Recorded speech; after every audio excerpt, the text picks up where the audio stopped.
সকলকে good morning জানিয়ে শুরু করছি আজকের ভিডিও। তো আজকে উঠে পড়েছি, এরপর দইটা খেলাম কারণ এখন পড়াতে যাব। তো আজকে একটু তাড়াতাড়ি উঠেছি। তো এখন মোটামুটি 7:30 কি 8টা বাজছে। তো এখন আমি পড়াতে যাচ্ছি। তো আজকে কিছুটা পড়াবো, পড়িয়ে তারপরে বাড়ি এখন আমার পড়ানো হয়ে গেল। এখন বাড়ি এসে ভাতটা খেলাম, তারপরে পড়তে বসবো। তো সকালে পড়াতে গেলে প্রায় এখন 10টা কি 11টা বাজছে। তো অনেকটা টাইমটা নষ্ট হয়। তো এরপর আমি আজকে প্রথমেই ওয়ার্ডগুলো লিখছিলাম সিনোনিম অ্যান্টোনিমের। তো এখানে মোটামুটি 50টা লিখেছি। এরপর স্নান করলাম, তারপরে দুপুরের আজকে হয়েছিল মাছ আর চাটনি এরকম হয়েছিল আজকে।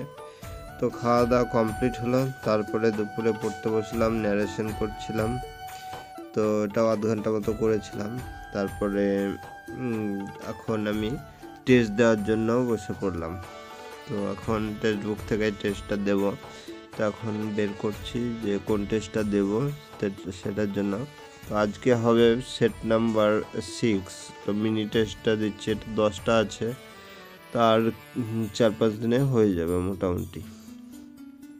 তো তারপরে সেকশন টেস্টগুলো দেবো, সেগুলোতে মোটামুটি ভালোভাবে প্রথমে ফুল টেস্ট আমার দেওয়া হয়ে গেছে, 2-একটা বাকি আছে হয়তো, সেটাও দেবো একদিন, দেখি।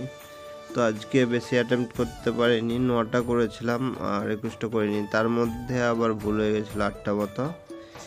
তো নাম আমি 21টা করেছিলাম ঠিক, কিন্তু 19 নাম্বার পেয়েছি 50-এর মধ্যে এটা।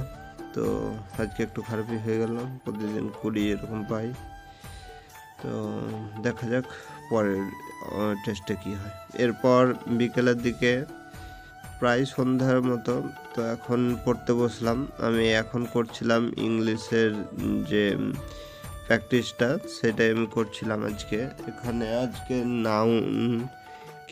নাউনের এগুলো হচ্ছিল, নাউন রিলেটেড মনে হয় যত সম্ভব।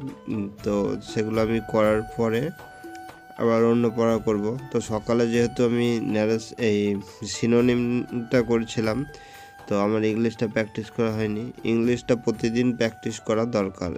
যার যেটা একটু দুর্বল পয়েন্ট আছে সেইটাতে একটু বেশি করে করলে ভালো হবে।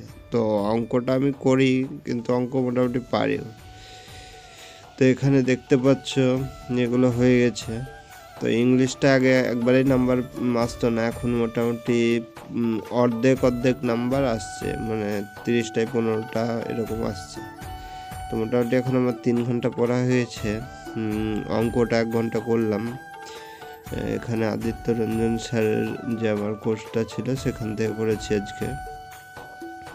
তো ফোনে করছিলাম, এর জন্য রেকর্ড করা হয়নি। তারপরে রাত্রে খেতে চলে গেলাম, খাওয়া দাওয়া হয়ে গেল। তারপরে ইতিহাসের একটু মাথায় ঢুকছিল না ঠিকঠাক, তার জন্য ষোড়শ মহাজন পদের একটু থিওরি টাইপের একটা বই ছিল আমার, সেই বইটা থেকে একটু পড়ছিলাম। তো আজকের মতো এই পর্যন্তই, দেখা হচ্ছে পরের ভিডিওতে। সকলে ভালো থাকবে, সুস্থ থাকবে, আর যারা সাবস্ক্রাইব করনি করে নাও।